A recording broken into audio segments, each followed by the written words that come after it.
Hi guys, welcome to Arun rich Kannada YouTube channel. So ಇವತ್ತಿನ ವೀಡಿಯೋದಲ್ಲಿ third year B optional Kannada text book 5 year question paper with answer sheet ಅಂದರೆ question paper solve ಮಾಡಿರುವಂಥ answer sheet ಬಗ್ಗೆ ನಾನು ಇವತ್ತಿನ ವೀಡಿಯೋದಲ್ಲಿ ನಿಮಗೆ ತಿಳಿಸ್ಕೊಡ್ತೇನೆ. ಹಾಗೆ ಹೇಗೆ ಡೌನ್ಲೋಡ್ ಮಾಡ್ಕೊಳ್ಳೋದು ಅಂತಲೂ ಕೂಡ ನಿಮಗೆ ಕೊನೆಯದಾಗಿ ತಿಳಿಸ್ಕೊಡ್ತೀನಿ. ಸೊ ಕೊನೆವರೆಗೂ ವೀಡಿಯೋ ನೋಡಿ, ಯಾಕಂದರೆ ನಿಮಗೆ ಸ್ವಲ್ಪ ಅಂದರೆ ನಿಮಗೆ ಏಕ್ದಮ್ ನೀವು ಕ್ವಶನ್ ಪೇಪರ್ ನೋಡಿದಾಗ ಅಂದರೆ question paper with answer sheet ನೋಡಿದಾಗ ನಿಮ್ಗೆ ಹೇಗೆ ಬರೀಬೇಕು ಅನ್ನೋ ಒಂದು ಕ್ಲಾರಿಟಿ, ಅಂದರೆ ಹೇಗೆ ತಿಳ್ಕೋಬೇಕು ಅನ್ನೋದೊಂದು ಕ್ಲಾರಿಟಿ ಸಿಗಬೇಕಲ್ವಾ. ಸೊ ಅದಕ್ಕೆ ನಾನು ಈ ಒಂದು ವೀಡಿಯೋದಲ್ಲಿ ಮಾಡ್ತಾಯಿದ್ದೀನಿ. ಸೊ ಕೊನೆವರೆಗೂ ವೀಡಿಯೋ ಏನ್ವರೆಗೂ ಸ್ಕಿಪ್ ಮಾಡಿದೆ ನೋಡಿ. ಹಾಗೆ ಈ ವಿಡಿಯೋ ನಿಮಗಾಗಿ, ಹಾಗೆಯೇ ತುಂಬ ಪಾಪ ಎಷ್ಟು ಜನಕ್ಕೆ ಹೇಗಪ್ಪ ಬರೆಯೋದು, ಹೇಗೆ ಈಗ ಒಂದು ಕ್ವಶನ್ ಪೇಪರ್ ಪ್ಯಾಟರ್ನ್ ಹೇಗಿದೆ, ಹೇಗೆ ಬರೆಯೋದನ್ನು ತುಂಬ ಜನಕ್ಕೆ ಕ್ಲಾರಿಟಿ ಇಲ್ಲ. ಸೊ ಅವರಿಗೆ ತಲುಪಬೇಕು ಅನ್ನೋ ಒಂದು ಉದ್ದೇಶದಿಂದ ನಿಮಗಾಗಿ ಮಾಡಿರುವಂಥ question paper with answer sheet, ಹಾಗೆಯೇ ನನ್ನ ಲೆಸನ್ಸ್ಗಳು, ಇಂಪಾರ್ಟೆಂಟ್ ಲೆಸನ್ಸು, ಹಾಗೆಯೇ ವಿತ್ ನೋಟ್ಸ್ ಕೂಡ, ಹಾಗೆಯೇ ಎಕ್ಸಾಮ್ ಪ್ಯಾಟರ್ನ್ ಹೇಗಿರುತ್ತೆ, ಹಾಗೂ ಕ್ವಶನ್ ಪೇಪರ್ ಪ್ಯಾಟರ್ನ್ ಎಲ್ಲ ನಾನು ತಿಳಿಸ್ಕೊಟ್ಟಿದ್ದೇನೆ. ಈಗ ಸೊ ಕೊನೆಯದಾಗಿ ನಾನು ಆನ್ಸರ್ ಶೀಟ್ನ ಕೂಡ ರೆಡಿ ಮಾಡಿದ್ದೀನಿ. ಸೊ ನಿಮಗಾಗಿ ಅಂತ ಹೇಳ್ತಾ, ಸೊ ಕೊನೆವರೆಗೂ ವಿಡಿಯೋ ಎಂಡ್ ಮಾಡಿ ಸ್ಕಿಪ್ ಮಾಡಿದೆ ನೋಡಿ ಅಂತ ಹೇಳ್ತಾ ಲೆಸ್ತಾ ವಿಡಿಯೋ. ಸೊ ಇಲ್ಲಿ ನೋಡ್ಬೋದು, ಈಗ ಕ್ವಶನ್ ಪೇಪರ್ 4, 5 ಅದನ್ನು ಹಿಂದಿನ ವಿಡಿಯೋದಲ್ಲಿ ನಾನು ಅಪ್ಲೋಡ್ ಮಾಡಿದ್ದೀನಿ. ಸೊ ಯಾರೆಲ್ಲ ನೋಡಿಲ್ಲ ನೋಡಿ, ಅದರಲ್ಲೂ ಕೂಡ ಸೇಮ್ ಡಿಸ್ಕ್ರಿಪ್ಷನಲ್ಲಿ ಲಿಂಕ್ ಹಾಕಿದ್ದೀನಿ. ಸೊ ಡೌನ್ಲೋಡ್ ಮಾಡಿಕೊಂಡು ನೀವು PDF ತೊಗೊಂಡು ಜೆರಾಕ್ಸ್ ತೊಗೊಂಡು ನೀವು ಓದ್ಕೋಬೋದು. ಹಾಗೆ ನಿಮಗೊಂದು ಐಡಿಯಾ ಸಿಗುತ್ತೆ ಹೇಗೆ ಬರೀಬೇಕು ಅಂತ. ಸೊ ಸೇಮ್ ಇದು ಕೂಡ ಹಾಗೆಯೇ. ಸೊ ನಾನು ನಿಮಗೆ ಒಂದೊಂದರ ಬಗ್ಗೆ ನಿಮಗೆ ತಿಳಿಸ್ಕೊಡ್ತಾ ಹೋಗ್ತೀನಿ. ಸೊ ಇಲ್ಲಿ ನೋಡ್ಬೋದು, ನಿಮಗೆ ಟೆಕ್ಸ್ಟ್ ಬುಕ್ ಕ್ವಶನ್ ಪೇಪರ್ 3, 4 ಏನೋ ಸ್ವಲ್ಪ ಪರವಾಗಿಲ್ಲ ಅನ್ಸ್ಬೋದು. ಕ್ವಶನ್ ಪೇಪರ್ 5 ನಿಮಗೆ ತುಂಬಾ ಕನ್ಫ್ಯೂಷನ್ ಕೊಡುತ್ತೆ ಹೇಗೆ ಬರೀಬೇಕು ಅಂತ. ಸೊ ನಿಮಗೆ ಜಾಸ್ತಿ ತಲೆ ಕೆಡಿಸ್ಕೊಳ್ಳೋ ಅವಶ್ಯಕತೆ ಇಲ್ಲ. ಸೊ ಅದಕ್ಕಾಗಿ ನಿಮಗೋಸ್ಕರ ನಾನು ಆನ್ಸರ್ ಶೀಟ್ ರೆಡಿ ಮಾಡಿರುವಂಥದ್ದು. ಸೊ ಇಲ್ಲಿ ನೋಡ್ಬೋದು, 2 ಸೂತ್ರಗಳನ್ನು ಸುಧಾರಣವಾಗಿ ವಿವರಿಸಿ. ಹಳೆಗನ್ನಡ ವ್ಯಾಕರಣ ಶಬ್ದಮಣಿ ದರ್ಪಣದ ಬಗ್ಗೆ ಕೊಟ್ಟಿರೋದು ವಿಭಾಗ ಎಯಲ್ಲಿ. ಸೊ ತನುವಾದ್ಯಂ ನಾಲಿಗೆ, ಇದು ತುಂಬ ಇಂಪಾರ್ಟೆಂಟ್. ಹಾಗೆ ಇದು ಕೂಡ ಇಂಪಾರ್ಟೆಂಟ್. ಇಷ್ಟು 4 ಕೂಡ ಬೇಕಂದರೆ ರಿಪೀಟೆಡ್ ಆಗಿ ಕೇಳಿರುವಂಥದ್ದು. ಬಟ್ ನಾನು ಇದರಲ್ಲಿ ನಿಮಗೆ ಒಂದನ್ನೇ ನಾನು ಬರೆದಿರುವಂಥದ್ದು, ಆಯಿತಾ. ಸೊ ಇಲ್ಲಿ ನೋಡ್ಬೋದು, ಸೊ ನೋಡಿ ಈ ಥರ ಬರಿಬೇಕಾಗುತ್ತೆ. ಸೂತ್ರದ ಅರ್ಥವನ್ನು ಬರಿಬೇಕಾಗುತ್ತೆ. ಇದನ್ನು ನಿಮಗೆ 5 ಮಾರ್ಕ್ಸಿಗೆ ಕೇಳಿರೋದ್ರಿಂದ ನೀವು 1 ಪೇಜ್ ಬರೀಲೇಬೇಕು. ಇದು ಆನ್ಸರ್ ಶೀಟಲ್ಲೇ 1 ಪೇಜ್ ಆಗಿದೆ ಅಂದರೆ, ಸೊ ನೀವು ಹೇಗೆ ಬರಿತೀರಾ ಅದ್ರ ಮೇಲೆ ಡಿಪೆಂಡ್ ಆಗುತ್ತೆ, ಅರ್ಥ ಆಯಿತಾ. ಸೊ ನೀವು ಅಲ್ಲಿ ಮೇನ್ ಎಕ್ಸಾಮ್ ಆನ್ಸರ್ ಶೀಟಲ್ಲಿ ನಿಮಗೆ 1.5 ಪೇಜ್ ಆಗುತ್ತೆ, ಬಟ್ ಇದರಲ್ಲಿ ನಿಮಗೆ 1 ಪೇಜ್ ಆಗುತ್ತೆ. ಸೊ ಇಲ್ಲಿ ನೋಡ್ಬೋದು, ತನುವಾದ್ಯಂ ನಾಲಿಗೆ, ಇದರ ಬಗ್ಗೆ ನಾನು ಬರೆದಿರುವಂಥದ್ದು. ಸೊ ಹೀಗೆ ಇರುತ್ತೆ.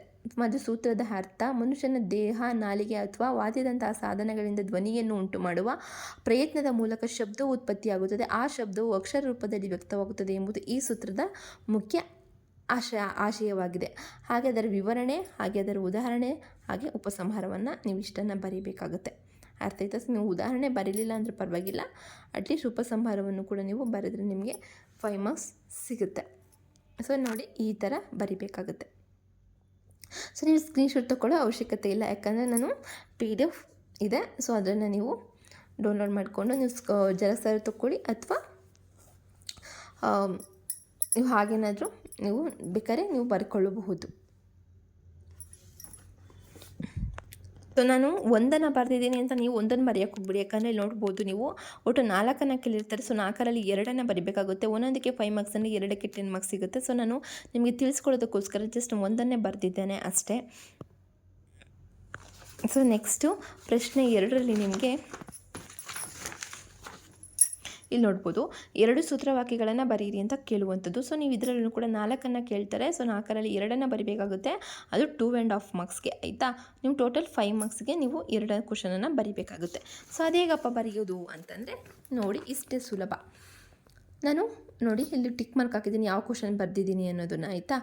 ಕುಳದ ನಿಯಮ ಡೊಳೆಂದು ಕ್ಷಳಕ್ಕೆ ಲಾಕ್ಷರ ವಿಕಲ್ಪ ಮಿಲ್ಲ. ಇಲ್ಲಿ ನೋಡ್ಬೋದು ಸೂತ್ರ, ಕುಳದ ನಿಯಮದೊಳೆ ಎಂದು ಕ್ಷಳಕ್ಕೆ ಲಾಕ್ಷರ ವಿಕಲ್ಪ ಮಿಲ್ಲ ಅಂತ. ವಿವರಣೆ, ಕುಳ ಎಂಬ ಪದದ ನಿಯಮದಂತೆ ಕ್ಷ ಅಕ್ಷರಕ್ಕೆ ಳ ಅಕ್ಷರದ ಪರ್ಯಾಯ ರೂಪ ವಿಕಲ್ಪ ಇರುವುದಿಲ್ಲ ಎಂಬುದು ಈ ಸೂತ್ರದ ಅರ್ಥ. ಅಂದರೆ ನಿರ್ದಿಷ್ಟ ಸಂದರ್ಭಗಳಲ್ಲಿ ಕ್ಷ ಸ್ಥಾನಕ್ಕೆ ಳವನ್ನು ಪರ್ಯಾಯವಾಗಿ ಬಳಸಲು ಸಾಧ್ಯವಿಲ್ಲ ಎಂಬುದು ಈ ಸೂತ್ರದ ಉದ್ದೇಶವಾಗಿದೆ. ಸೊ ನೆಕ್ಸ್ಟು ದ್ವಿವಚನ ಮುಚಿತದೆ ಬರ್ಕುಂ, ಇದರ ಅರ್ಥ ವಿವರಣೆ. ಸೊ ಸೂತ್ರ ಅಂತ ಬರ್ತಿಲ್ಲ, ಬಟ್ ಕರೆಕ್ಟ್ ಬರ್ದಿದ್ದೀನಿ ನೋಡಿ, ಸೂತ್ರ ಅಂತ ಬರ್ದಿದ್ದೀನಿ. ನೆಕ್ಸ್ಟ್ ವಿವರಣೆಯಲ್ಲಿ 2 ವಸ್ತುಗಳ ಅಥವಾ ವ್ಯಕ್ತಿಗಳನ್ನು ಸೂಚಿಸುವಾಗ ದ್ವಿವಚನವನ್ನು ಬಳಸುವುದು ಸೂಕ್ತವಾಗಿದೆ ಎಂಬುದು ಈ ಸೂತ್ರದ ಅರ್ಥ. 2 ಎಂಬ ಸಂಖ್ಯೆಯನ್ನು ಸೂಚಿಸುವ ಪದಗಳಿಗೆ ದ್ವಿವಚನ ಬಳಸಬೇಕು. ಸೊ ನಾನು ಲೆಸನ್ ಟೆಕ್ಸ್ಟ್ ಬುಕ್ 5 ಮತ್ತು ಟೆಕ್ಸ್ಟ್ ಬುಕ್ 4 ಏನಿದೆ ಆ ಲೆಸನ್ಸ್ನ ನಾನು ವಿತ್ ನೋಟ್ಸ್ ನನ್ನ ಲೆಸನ್ನೇ ಆಧರಿಸಿ ಮಾಡಿರುವಂಥ ನೋಟ್ಸನ್ನು ನಾನು ಎಕ್ಸ್ಪ್ಲೇನ್ ಮಾಡಿ ತಿಳಿಸ್ಕೊಟ್ಟಿರುವಂಥದ್ದು. ಸೊ ನೀವು ಅದನ್ನು ನೋಡಿದ್ರೆ ನಿಮಗೊಂದು ಕ್ಲಾರಿಟಿ ಸಿಗುತ್ತೆ ಲೆಸನ್ಸ್ಗಳನ್ನ ಹೇಗೆ ಬರಿಬೇಕು ಹಾಗೆ ಅಂತ. ಹಾಗೆಯೇ ಟೆಕ್ಸ್ಟ್ ಬುಕ್ 3ರದ್ದು ನಿಮಗೆ ಟೆಕ್ಸ್ಟ್ ಬುಕ್ನಲ್ಲೇ ಎಕ್ಸ್ಪ್ಲೇನ್ ಮಾಡಿರುವಂಥದ್ದು. ಯಾಕಂದರೆ ಲಘು ಗುರು ಕಂದ ಲೈಕ್ ಆ ಥರ ಏನಿದೆ ಯಾವ ಒಂದು ಷಟ್ಪದಿ ಅದರ ಬಗ್ಗೆ ತಿಳಿಸ್ಕೊಡುವ ಒಂದು ಉದ್ದೇಶದಿಂದ ನಾನು ಲೆಸನ್ಸನ್ನೆಲ್ಲ ಎಕ್ಸ್ಪ್ಲೇನ್ ಮಾಡಿರುವಂಥದ್ದು ಟೆಕ್ಸ್ಟ್ ಬುಕ್ 3ರದ್ದು. ಸೊ ಅದರ ನೋಟ್ಸನ್ನು ನಾನು ಸಪ್ರೇಟ್ ವಿಡಿಯೋ ಮಾಡಿ ಕೂಡ ಅಪ್ಲೋಡ್ ಮಾಡಿದ್ದೀನಿ. ಸೊ ಯಾರೆಲ್ಲ ನೋಡಿಲ್ಲ ನೋಡಿ ಅಂತ ಹೇಳ್ತಾ, ಸೊ ನೆಕ್ಸ್ಟು ಪ್ರಶ್ನೆ 3ರಲ್ಲಿ ನೋಡ್ಬೋದು. ಪ್ರಶ್ನೆ 3ರಲ್ಲಿ 2ರ ವ್ಯಾಕರಣ ವಿಶೇಷವನ್ನು ಬರೀರಿ ಅಂತ ಕೇಳುವಂಥದ್ದು. ಸೊ ಇದು ಕೂಡ ಆಫ್ ಮಾರ್ಕ್ಸ್, ಟೋಟಲ್ 5 ಮಾರ್ಕ್ಸ್ಗೆ. ಇದರಲ್ಲೂ ಕೂಡ 4 ಕೇಳಿರ್ತಾರೆ, 2 ಬರಿಬೇಕಾಗುತ್ತೆ. ಸೊ ಇಲ್ಲಿ ನೋಡ್ಬೋದು, ಅರಸತ್ತಣಿ ದಾಳಿ ಬಂದುದು ಇದ್ರ ಬಗ್ಗೆ ಬರೆದಿರುವಂಥದ್ದು. ಸೊ ನೋಡಿ ಇಷ್ಟೇ, ಅರಸತ್ತಣಿ ದಾಳಿ ಬಂದುದು ಎಂಬ ವಾಕ್ಯದಲ್ಲಿ ಅರಸತ್ತ ತಣಿ ಎಂಬುದು ನಮಗೆ ಟೆಕ್ಸ್ಟ್ ಬುಕ್ 5ಯಲ್ಲಿ ನಮಗೆ ವ್ಯಾಕರಣದ ಬಗ್ಗೆ ನಮಗೆ ಇರುವಂಥದ್ದು. ಅರ್ಥ ಆಯಿತಾ? ಸೊ ಸ್ವಲ್ಪ ಟಫೇ ಇರುತ್ತೆ, ಬಟ್ ತಿಳ್ಕೊಂಡ್ರೆ ಕಷ್ಟ ಇರಲ್ಲ. ಒಂದು ವಾಕ್ಯದಲ್ಲಿ ಅರಸತ್ತಣಿ ಎಂಬುದು ಅರಸನ ಪ್ಲಸ್ ಅತ್ತಣಿ ಎಂಬ 2 ಪದಗಳ ಸಂಧಿಯಿಂದ ರೂಪುಗೊಂಡಿದೆ. ಇಲ್ಲಿ ಅರಸನ ಪದದ ಕೊನೆಯ ನ ಮತ್ತು ಅತ್ತಣಿ ಪದದ ಆರಂಭದ ಆ ಸೇರಿ ಪದರೂಪ ಉಂಟಾಗಿದೆ. ಇದು ಆಗಮ ಸಂಧಿಗೆ ಉದಾಹರಣೆಯಾಗಿದೆ. ಸೊ ಇದು ಯಾವ ಸಂಧಿ ಅಂತ ನಾವು ಬರೆಯುವಂಥದ್ದು ಇದು. ಸೊ ನಾನು ನಿಮಗೆ ಏನು ತಿಳಿಸ್ಕೊಟ್ಟಿದ್ದೀನಿ ಅದರಲ್ಲಿ ನಿಮಗೆ ಟೆಕ್ಸ್ಟ್ ಬುಕ್ ಫಾರ್ ಅದು ಸಪ್ರೇಟ್ ವಿಡಿಯೋವನ್ನು ಇಂಪಾರ್ಟೆಂಟ್ ಲೆಸನ್ಸ್ ಯಾವುದ್ಯಾವುದು ಅಂತ ಕೂಡ ತಿಳಿಸ್ಕೊಟ್ಟಿದ್ದೀನಿ. ಆ ಒಂದು ಲೆಸನ್ಸಲ್ಲಿ ನಿಮ್ಗೊಂದು ಕ್ಲಾರಿಟಿ ಸಿಗುತ್ತೆ. ಅಂದರೆ ಜಾಸ್ತಿ ಕೇಳಿರುವಂಥದ್ದು ಯಾವುದು, ಯಾವ್ಯಾವ ಲೆಸನ್ನಿಂದ ಕೇಳ್ತಾರೆ ಅನ್ನೋದನ್ನು ನಾನು ಬ್ಲಾಕ್ 1 ಮತ್ತು ಬ್ಲಾಕ್ 2ಇಂದ ಕೇಳಿರುವಂಥದ್ದು ಇದನ್ನು. ಆಯಿತಾ? ಸೊ ನೀವು ಟೆಕ್ಸ್ಟ್ ಬುಕ್ನಲ್ಲಿ ಇರುತ್ತೆ. ಸೊ ಅಲ್ಲಿ ನೋಡಿ ಒಂದ್ಸಲ ಎಕ್ಸಾಮ್ಗೆ ಹೋಗೋಕ್ಕೆ ಮುಂಚೆ ನೋಡಿ ತಿಳ್ಕೊಂಡು ಓದ್ಕೊಳ್ಳಿ. ಅರ್ಥ ಆಯಿತಾ?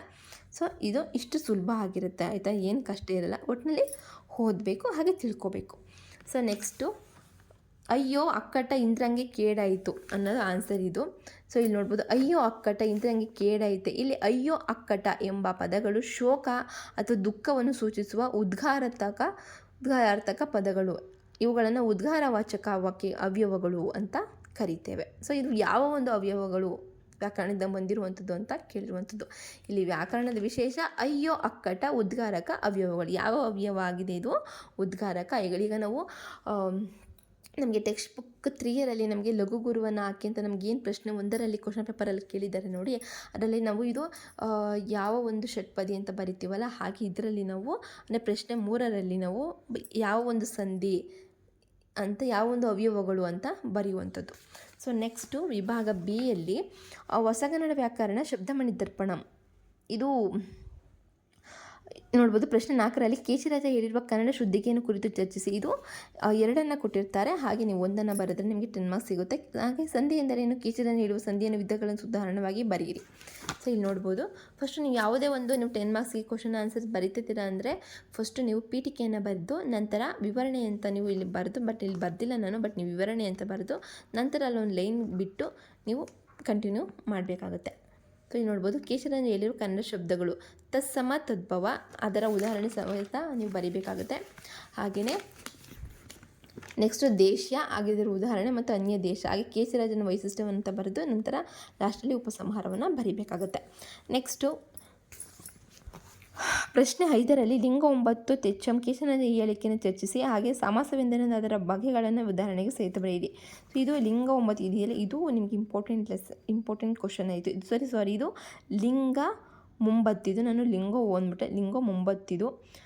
ಸೊ 2ರಲ್ಲಿ ನೀವು 1 ಬರೆದ್ರೆ ನಿಮಗೆ 10 ಮಾರ್ಕ್ಸ್ ಸಿಗುತ್ತೆ. ಸೊ ಇದನ್ನು ಹೇಗೆ ಬರೆಯೋದು ಅಂತ ನೋಡೋಣ. ಸೊ ಇದರಲ್ಲಿ ನಾನು ಫಸ್ಟ್ ಲಿಂಗ 9 ಬಗ್ಗೆ ಬರೆದಿರುವಂಥದ್ದು ಆನ್ಸರು. ಸೊ ಇಲ್ಲಿ ನೋಡ್ಬೋದು, ಫಸ್ಟ್ ಪೀಠಿಕೆಯನ್ನು ಬರೆದು ನಂತರ ವಿವರಣೆ ಅಂತ ಬರೆದು ನೀವು ಈ ಥರ ಬರಬೇಕಾಗುತ್ತೆ. ಲಿಂಗ 9 ಲಿಂಗಗಳು, ಒಟ್ಟು 9 ಲಿಂಗಗಳಿರುತ್ತೆ. ಲಿಂಗ 9 ಅಂದರೆ ಒಟ್ಟು 9 ಲಿಂಗಗಳು. ಅವು ಯಾವಪ್ಪ ಅಂದರೆ ಪುಲ್ಲಿಂಗ, ಶ್ರೀಲಿಂಗ, ನಪುಂಸಕಲಿಂಗ, ಜಾತಿಲಿಂಗ, ಸಂಬಂಧಲಿಂಗ, ಗುಣಲಿಂಗ, ಕ್ರಿಯಾಲಿಂಗ, ಸಾಮಾನ್ಯ ಲಿಂಗ, ಅನ್ಯಲಿಂಗ. ಸೊ ನೀವು ಈ ಥರ ಒಂದು ಬರೆದು ಅದರ ವಿವರಣೆಯನ್ನು ನೀವು ಈ ಥರ ಒಂದು ಬರೆದ್ರೆ ನಿಮಗೆ you get 10 out of 10 marks. And ನೀವು ಈ ಒಂದು ಕ್ವಶನ್ ಬಗ್ಗೆ ನೀವು ಟೆಕ್ಸ್ಟ್ ಬುಕ್ನಲ್ಲಿ ಏನು ಓದೋ ಅವಶ್ಯಕತೆ ಇಲ್ಲ. ಸೊ ನಾನು ಏನು ಆನ್ಸರ್ ಬರ್ತೀನಿ ನೀವು ಇಷ್ಟನ್ನು ಓದ್ಕೊಂಡ್ರೆ ನೀವು ಆರಾಮಾಗಿ 10 ಔಟ್ ಆಫ್ 10 ಮಾರ್ಕ್ಸನ್ನು ನೀವು ಸರಳವಾಗಿ ಸುಲಭವಾಗಿ ಓದ್ಕೊಂಡು ಎಕ್ಸಾಮಲ್ಲಿ ಒಳ್ಳೆ ಅಂಕಗಳನ್ನು ಗಳಿಸ್ಬೋದು. ಅರ್ಥ ಆಯಿತಾ? ಸೊ ನಂತರ ಲಾಸ್ಟಲ್ಲಿ ಲಿಂಗದ ಮಹತ್ವ ಹಾಗೆ ಉಪಸಂಹಾರ. ನೆಕ್ಸ್ಟ್ 2 ಕುರಿತು ಟಿಪ್ಪಣಿ ಬರೆಯಿರಿ ಅಂತ ಕೇಳಿದ್ದಾರೆ 5 ಮಾರ್ಕ್ಸ್ಗೆ. ಶ್ರುತಿ ಕಷ್ಟ ಸಂಧಿ, ಆಖ್ಯಾತ ಪ್ರಕರಣ, ವಿಭಕ್ತಿ ಪಲ್ಲಟ, ತದ್ದಿತನಾಮ. ಸೊ ನೋಡ್ಬೋದು, ನಾನು ಇಲ್ಲಿ ಒಂದನ್ನೇ ಬರೆದಿರುವಂಥದ್ದು. ಒಟ್ಟು 4 ಕೇಳಿದ್ರೆ 2 ಬರಿಬೇಕು. ಬಟ್ ನಿಮಗೆ ಹೇಗೆ ಬರಿಬೇಕು ಅನ್ನೋದು ತಿಳಿಸ್ಕೊಡೋದ್ರಿಂದ ನಾನು ಬರೀ ಒಂದನ್ನೇ ಬರೆದಿರೋದು. ಅದು ವಿಭಕ್ತಿ ಪಲ್ಲಟ, ಯಾಕಂದರೆ ಇದನ್ನು ತುಂಬ ರಿಪೀಟೆಡಾಗಿ ಕೇಳಿರುವಂಥದ್ರಿಂದ ನಾನು ವಿಭಕ್ತಿ ಪಲ್ಲಟದ ಬಗ್ಗೆನೇ ನಾನು ಬರೆದಿದ್ದೀನಿ. ಸೊ ಇಲ್ಲಿ ನೋಡ್ಬೋದು. ಸೊ ಸೇಮ್ ಇದು ಕೂಡ ಈ ಥರ ಬರೆದು ಪೀಠಿಕೆ ಅಂತ ವಿಭಕ್ತಿ ಪಲ್ಲಟ ಅಂತ ಬರೆದ್ಬಿಟ್ಟು ನೆಕ್ಸ್ಟ್ ಪೀಠಿಕೆ ಅಂತ ಬರೆದು ಇದನ್ನು ಬರೆದು ನಂತರ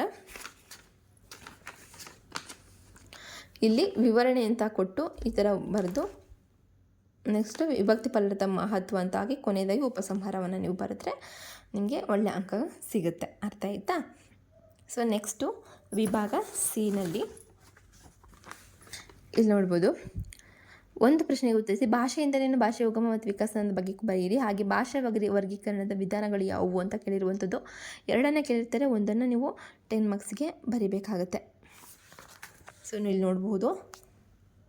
ನಾನು ಭಾಷೆ ಎಂದರೇನು, ಭಾಷೆ ಉಗಮ ಮತ್ತು ವಿಕಾಸನದ ಬಗ್ಗೆ, ಯಾಕಂದರೆ ಇದು ತುಂಬ ಇಂಪಾರ್ಟೆಂಟ್, ಅದಕ್ಕೆ ನಾನು ಈ ಕ್ವಶನ್ಗೆ ಆನ್ಸರ್ ಬರೆದಿದ್ದೀನಿ.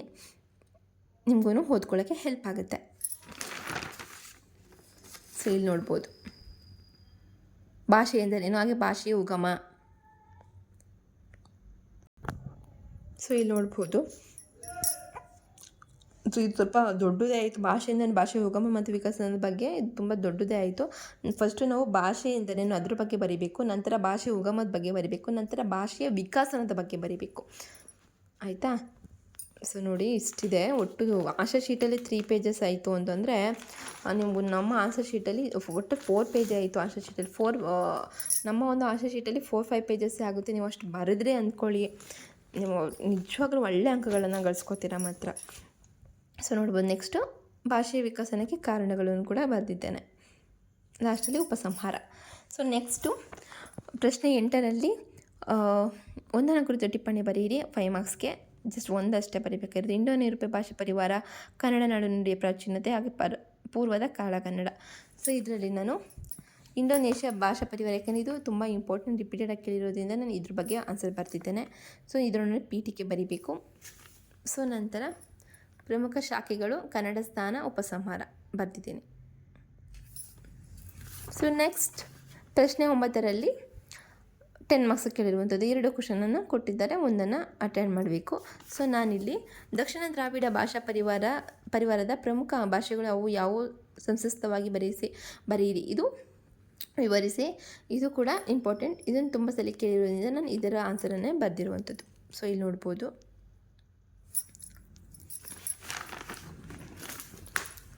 ಸೊ ಕನ್ನಡ ದ್ರಾವಿಡ ಭಾಷೆಗಳು ಕನ್ನಡ, ತಮಿಳು, ಮಲಯಾಳಂ, ತುಳು, ಕೊಡವ, ಹಾಗೆಯೇ ಇತರ ಸಣ್ಣ ಭಾಷೆಗಳು, ಹಾಗೆ ದಕ್ಷಿಣ ದ್ರಾವಿಡ ಭಾಷೆಗಳ ಸಾಮಾನ್ಯ ಲಕ್ಷಣಗಳು, ಕೊನೆಯದಾಗಿ ಉಪಸಂಹಾರ. ಸೊ ಇಷ್ಟೇ. ನೆಕ್ಸ್ಟು ಲಾಸ್ಟ್ ಪ್ರಶ್ನೆ 10ರಲ್ಲಿ 1 ಕುರಿತು ಟಿಪ್ಪಣಿ ಬರೆಯಿರಿ. ಅದು ಕೂಡ 5 ಮಾರ್ಕ್ಸ್ಗೆ. ಸೊ ಇದರಲ್ಲಿ ನಾಮಪದಗಳು, ವಚನ, ಅಗಸ, ಆಸ್ಪತ್ರೆ, ಕಬ್ಬಿಣಿಸರಿ. ಇಲ್ಲಿ ನೋಡ್ಬೋದು ರಿಪೀಟೆಡಾಗಿ ಯಾವುದಾದ್ರು ಕೇಳಿದ್ದಾರೆ ಅಂತಂದರೆ ಆಸ್ಪತ್ರೆ, ಸೀರೆ ರಿಪೀಟೆಡಾಗಿ ಕೇಳಿರುವಂಥದ್ದು. ಸೊ ನಿಮಗೆ ಟೆಕ್ಸ್ಟ್ ಬುಕ್ನಲ್ಲಿ ಇದನ್ನು ನಾನು ಸಪ್ರೇಟ್ ವೀಡಿಯೋ ಮಾಡಿದ್ದೀನಲ್ಲ, ಅದರಲ್ಲಿ ಯಾವ ಇಂಪಾರ್ಟೆಂಟ್ ಲೆಸನ್ ಅಂತ. ಸೊ ಅದರಲ್ಲಿ ನಿಮ್ಗೆ ಚೆನ್ನಾಗಿ ತಿಳಿಸ್ಕೊಟ್ಟಿದ್ದೇನೆ, ಅದರಲ್ಲಿ ನೋಡಿ. ಬಟ್ ನಿಮಗೆ ನಾಮಪದಗಳ ಬಗ್ಗೆ ಏನಾದ್ರು ಬರೀಬೋದು, ಟಿಪ್ಪಣಿ ಅಥವಾ ವಚನದ ಬಗ್ಗೆ ಬೇಕಾದರೂ ಬರೀಬೋದು. ಬಟ್ ನಾನಿಲ್ಲಿ 3ರ ಬಗ್ಗೆ ಬರೆದಿರುವಂಥದ್ದು ನೋಡ್ಬೋದು. ಅಗಸ, ಆಸ್ಪತ್ರೆ, ಕಬ್ಬಿಣ, ಸಿರಿವುಗಳನ್ನು ಭಾಷಾ ಶಾಸ್ತ್ರದ ದೃಷ್ಟಿಯಿಂದ ವಿವರಿಸಿ. ಅದನ್ನು ಹೇಗೆ ವಿವರಿಸೋದು ಅನ್ನೋದನ್ನು ನೋಡೋಣ. ಇಲ್ಲಿ ನೋಡಿ ಇಷ್ಟೇ.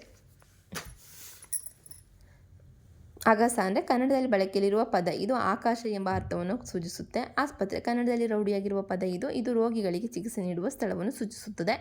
ಬಟ್ ಏನು ಸೂಚಿಸುತ್ತೆ ಅನ್ನೋದನ್ನು ಹೇಳಬೇಕಷ್ಟೇ, ಬರಿಬೇಕು. ಕಬ್ಬಿಣ ಕನ್ನಡದ ಪ್ರಾಚೀನ ಬಳಕೆಯಲ್ಲಿರುವ ಪದ, ಇದು ಒಂದು ಲೋಹದ ಹೆಸರಾಗಿದೆ. ಹಾಗೆ ಸೀರೆ ಕನ್ನಡದಲ್ಲಿ ಬಹಳ ಹಿಂದಿನಿಂದಲೂ ಬಳಕೆಯಲ್ಲಿರುವ ಪದ, ಇದು ಮಹಿಳೆಯರು ಧರಿಸುವ ಉಡುಪನ್ನ ಸೂಚಿಸುತ್ತದೆ. ಸೊ ಈ ಥರ ಬರಿಬೇಕಾಗುತ್ತೆ. So finally the hand. So ಇಷ್ಟೇ. ಹಾಗೆ ಇದರ ಬಗ್ಗೆ ನಿಮಗೆ ನಾನು PDF-ಅನ್ನು ಮಾಡಿ ನಾನು ಅಪ್ಲೋಡ್ ಮಾಡಿದ್ದೀನಿ, ಅಂದರೆ ಡಿಸ್ಕ್ರಿಪ್ಷನಲ್ಲಿ ಲಿಂಕ್ ಹಾಕಿದ್ದೀನಿ. ಸೊ ನೀವು ಅದರಲ್ಲಿ ಲಿಂಕ್ ಮೇಲೆ ಕ್ಲಿಕ್ ಮಾಡಿ PDF-ನ ಡೌನ್ಲೋಡ್ ಮಾಡಿಕೊಂಡು ನೀವು ಜೆರಾಕ್ಸ್ ಆದರೂ ತಗೊಳ್ಳಿ, ಅಥವಾ ನೀವು ಬೇಕಾದಲ್ಲಿ ನೀವು ನೋಟ್ಸ್ ಆದರೂ ಮಾಡ್ಕೊಳ್ಳಿ. ಸೊ ನೀವು ನೋಟ್ಸ್ ಮಾಡ್ಕೊಳ್ಳೋದ್ರಿಂದ ಜೆರಾಕ್ಸ್ ತಗೊಳ್ಳೋದೇ ಬೆಟರ್, ಆಯಿತಾ? ಸೊ ಇದಾಗಿತ್ತು ಇವತ್ತಿನ ವಿಡಿಯೋ. ಸೊ ನಿಮಗಾಗಿ ಅಂತ ಹೇಳ್ತಾ, ಹಾಗೆ ನಿಮ್ಮ ಇಷ್ಟ ಆದಲ್ಲಿ ವಿಡಿಯೋ ಲೈಕ್ ಮಾಡಿ, ಹಾಗೆ ನಿಮ್ಮ ಅನಿಸಿಕೆಗಳನ್ನ ಕಮೆಂಟ್ ಮೂಲಕ ತಿಳಿಸಿ. ನಿಮ್ಮ ಒಂದು ಲೈಕ್ ನನಗೆ ಇನ್ನಷ್ಟು ಮುಂದೆ ಹೆಚ್ಚಿನ ವೀಡಿಯೋಸ್ಗಳನ್ನ ಮಾಡಲಿಕ್ಕೆ ಪ್ರೋತ್ಸಾಹವನ್ನು ಕೊಡುತ್ತೆ. ಸೊ ನಾನು ಎಲ್ಲ ಒಂದು ಕ್ಲಾರಿಟಿಯನ್ನು ಒಂದು ಕೊಟ್ಟಿದ್ದೇನೆ ಆಪ್ಷನಲ್ ಕನ್ನಡದ ಬಗ್ಗೆ. ಸೊ ನಮಗೇನು ಗೊತ್ತೇ ಇಲ್ಲ ಅಂದರೂ ಕೂಡ ನೀವು ಒಂದು ಒಳ್ಳೆ ಮಾರ್ಕ್ಸ್ಗಳನ್ನ ಗಳಿಸ್ಕೊಳ್ಳೋಕ್ಕೆ ತುಂಬ ಹೆಲ್ಪ್ ಮಾಡಿದ್ದೀನಿ. ಅಂದರೆ ನನ್ನದು ಯೂಟ್ಯೂಬ್ ಚಾನಲಲ್ಲಿ ನಿಮಗೆ ಹೆಲ್ಪ್ ಆಗುವಂಥ ವೀಡಿಯೋಸ್ಗಳನ್ನ ಅಪ್ಲೋಡ್ ಮಾಡಿದ್ದೀನಿ. ಸೊ ನೀವು ನೋಡಿ ಹಾಗೆ ಒಂದ್ಸಲ ಚೆಕ್ ಮಾಡಿ ಅಂತ ಹೇಳ್ತಾ, ಸೊ ಇದರ ಉಪಯೋಗವನ್ನು ನೀವು ಪಡೆದುಕೊಳ್ಳಿ, ಹಾಗೆ ಒಳ್ಳೆ ಅಂಕಗಳನ್ನು ಗಳಿಸಬೇಕು ನೀವು ಅನ್ನೋದೊಂದು ಉದ್ದೇಶ ನಂದು ಅಷ್ಟೇ. ಹಾಗೆಯೇ ಈಗ ಏನು 2026 ನಾನು ಆ್ಯಕ್ಚುಲಿ ನಂದು 2026 ಈ ಒಂದು ಇಯರ್ ಅಕ್ಟೋಬರ್ನಲ್ಲಿ ಎಕ್ಸಾಮ್ ಇದೆ ನನಗೆ. ಸೊ ಆ್ಯಂಡ್ ವಿಶ್ ಮೀ ಅಂತ ಹೇಳ್ತಾ, ಹಾಗೆಯೇ ನೀವು ಕೂಡ ಚೆನ್ನಾಗಿ ಬರೀರಿ ಅಂತ ಹೇಳ್ತಾ, so see you the next videos. And ಇಷ್ಟ ಆದರೆ ಲೈಕ್ ಮಾಡಿ, ಹಾಗೆ ನಿಮ್ಮ ಮನಸ್ಸುಗಳನ್ನ ಕಮೆಂಟ್ ಮೂಲಕ ತಿಳಿಸಿ, ಸಬ್ಸ್ಕ್ರೈಬ್ ಮಾಡಿ, ಹಾಗೆ ಪಕ್ಕದಲ್ಲಿರೋ ಬೆಲ್ಲೈಕನ್ನ ಕ್ಲಿಕ್ ಮಾಡಿ, ಆಲ್ ನೋಟಿಫಿಕೇಷನ್ ಮೇಲೆ ಕ್ಲಿಕ್ ಮಾಡಿ ಅಂತ ಹೇಳ್ತಾ, see you the next video. ಅಲ್ಲಿವರೆಗೂ ಬಾಯ್, ಟೇಕ್ ಕೇರ್. ಹಾಗೆಯೇ ಇನ್ನೊಂದು ಹಿಸ್ಟ್ರಿ ಮತ್ತು ಸೋಷಿಯಾಲಜಿ ಅದರ ಬಗ್ಗೆ, ಅದರ ಇಂಪಾರ್ಟೆಂಟ್ ಲೆಸನ್ಸ್, ಹಾಗೆಯೇ ಅದರ ಕ್ವಶನ್ ಪೇಪರ್ನೂ ಕೂಡ ನಾನು ಅಪ್ಲೋಡ್ ಮಾಡ್ತೇನೆ. ಸೊ ಅಪ್ಕಮಿಂಗ್ ದಿನಗಳಲ್ಲಿ ಅಂತ ಹೇಳ್ತಾ, ಸೊ ಬಾಯ್, ಟೇಕ್ ಕೇರ್.